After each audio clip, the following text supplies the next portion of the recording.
कविता के पिता उसे छोड़कर बचपन में ही चल बसे थे। पिता के जाने के बाद कविता के बड़े भाई ने उसकी पूरी जिम्मेदारी अपने ऊपर ले ली थी।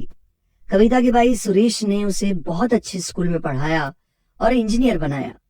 एक दिन कविता की माँ अपने बेटे सुरेश को बुलाकर बोलती है, सुरेश बेटा, तुमसे एक बात करनी है। हाँ माँ, बताओ ना। बेटा, तुम्हारी बहन को एक लड़का पसंद है और उसके घर वालों ने हमें शाम को मिलने के लिए बुलाया है। ठीक है माँ, मैं शाम को ऑफिस से जल्दी आ जाऊंगा, फिर हम सब चलते हैं उनके घर पर।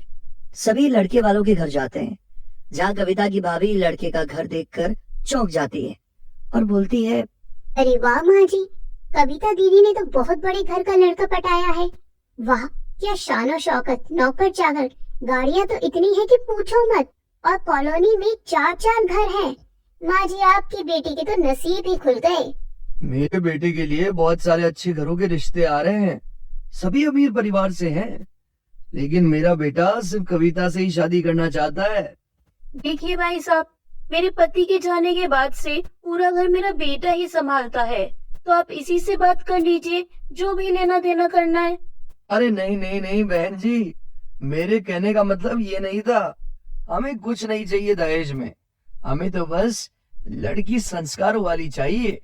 जी भाई साहब, वो तो कविता है ही, लेकिन हम अपनी तरफ से शादी में कोई कमी नहीं रखेंगे।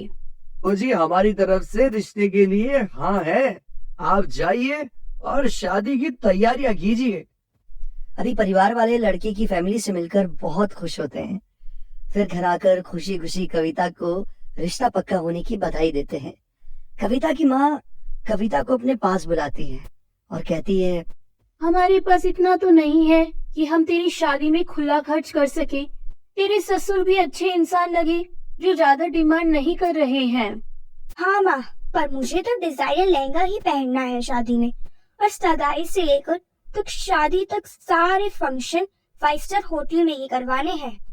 सुरेश कविता की बात सुनकर कमरे में चला जाता है।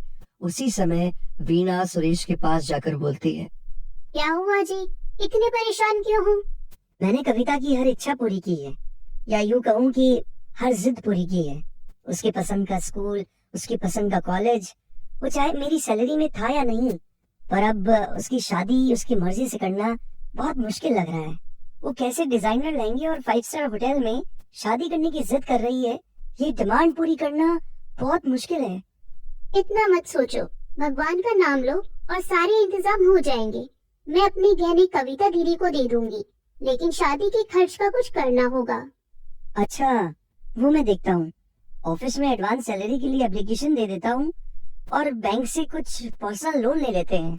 हाँ, ये ठीक रहेगा, फिर सभी इंतजाम अच्छे से हो जाएंगे। वीणा और उसकी सास बैठकर बातें कर रहे होते, तभी कविता आकर बोलती है, भाभी, कल मेरे साथ मार्केट चलना, मुझे शादी के लिए लहंगा लेना है।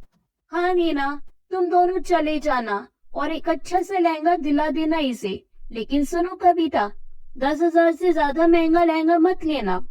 एक दिन के फंक्शन के लिए लाखों के लहंगे की क्या जरूरत है। हाँ हाँ माँ। कविता और वीणा मार्केट चली जाती है, लेकिन पूरा मार्केट घूमने के बाद भी कविता को 10,000 में कोई लहंगा पसंद नहीं आता। एक शॉप पर दोनों ननद भाभी लहंगा देख रही होती है, तभी कविता की नजर एक सुंदर से लाल लहंगे पर पड़ती है। अरे भैया, वो रेड वाला लहंगा दिखाओ ना। अरे दीदी, वो तो 25,000 का है। भैया, क्या देखने के भी पैसे लगते हैं? आप तो मुझे वो ही वाला लहंगा दिखाओ। शॉप वाला कविता को लाल लहंगा निकाल कर देता है। कविता लहंगे का दुपट्टा अपने सर पर रखकर देखती है तो वो बहुत सुंदर लगती है। काश मैं ये वाला लहंगा ले सकती। वीणा कविता को देख लेती है और समझ जाती है कि उसे ये लाल वाला लहंगा पसंद आया है। वीणा शॉप वाले भैया को वही लहंगा पैक करने के लिए बोल देती है। जब ननद भाभी दोनों मार्केट से घर आती हैं, तो कविता माँ को अपनी शॉपिंग दिखाती है, तो वो लहंगे को देखकर बोलती हैं, अरे वाह बहू, तुम दोनों तो 10,000 में बहुत ही सुंदर लहंगा लेकर आए हो। हाँ माँ, सिर्फ 10,000 का ही है। वीणा कविता को झूठ बोलता देख हैरान हो जाती है, पर कुछ नहीं बोलती। ऐसे ही शादी की पूरी शॉपिंग में कविता महंगा महंगा सामान लेकर आती हैं। कविता के भाई भाभी अपनी हैसियत से ज्यादा पैसा लगाकर कविता की शादी करते हैं। कविता की शादी के बाद एक दिन सभी परिवार वाले बैठे होते हैं। तभी कविता का भाई बोलता है, माँ, शादी में बहुत खर्चा हो गया। अब इतने लोगों का उधार देना है कि पता नहीं कैसे मैनेज होगा। अरे, तो इसमें इतना परेशान होने की क्या बात है? मैं भी नौकरी शुरू कर देती हूँ। दोनों मिलकर सबके पैसे वापस दे देंगे। वीणा और सुरेश दोनों जॉब करते हैं और उधार चुकाने के लिए पैसा जमा करने लगते हैं।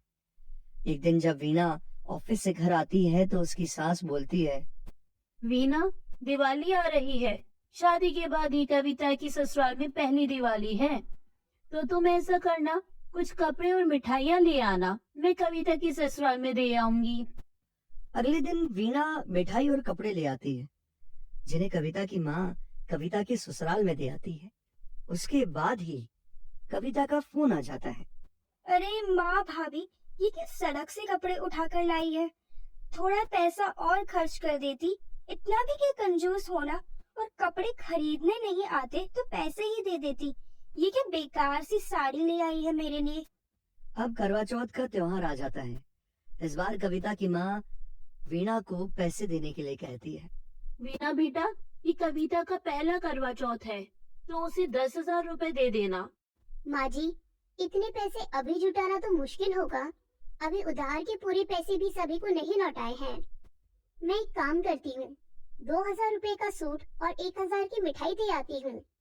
अरे नहीं नहीं, पिछली बार भी तुमने उसकी बेइज्जती करवा दी थी सस्ते से कपड़े देकर। अरे सिर्फ पहले साल के त्योहारों पर ही तो देने होते हैं, उसके बाद तो कुछ ना दो तो भी चलेगा। ऐसे कैसे काम चलेगा माँ जी? और फिर हमारा भी तो करवा चौथ का त्योहार है। वीणा सास से बहस नहीं कर पाती, जिद के सामने हार जाती है। वीणा अपने ऑफिस से एडवांस सैलरी लेकर 10,000 रुपए अपनी सास को दे देती है। वीणा की सास वो पैसे उसकी ननद को दे आती है। वीणा की सास फिर घर आकर उसे बोलती है, वीणा, तू मुझे इस बार करवा चौथ पे क्या दे रही है? वो जो आप बोलो माँ जी। मुझे तो इस बार पश्मीना का सूट चाहिए। वो पास वाली दुकान है ना, उस पर आया हुआ है, मुझे बहुत पसंद आया वो। वीणा पास की दुकान से उधार पर लाकर वो सूट अपनी सास को दे देती है। करवा चौथ वाले दिन जब वीणा का पति घर आता है और देखता है उसने पुरानी साड़ी ही पहनी हुई है, तो पूछता है, अरे वीणा, तुमने अपने लिए नई साड़ी नहीं ली? अरे, ये साड़ी नई ही तो है, अभी सिर्फ 2 बार ही पहनी है। और इतनी महंगी साड़ी सिर्फ तीज त्योहार पर ही पहनी जाती है, तो नई लेने की क्या जरूरत है? सुरेश वीणा की तरफ प्यार से देखता है और सोचता है कि कितनी अच्छी बीवी मिली है उसे।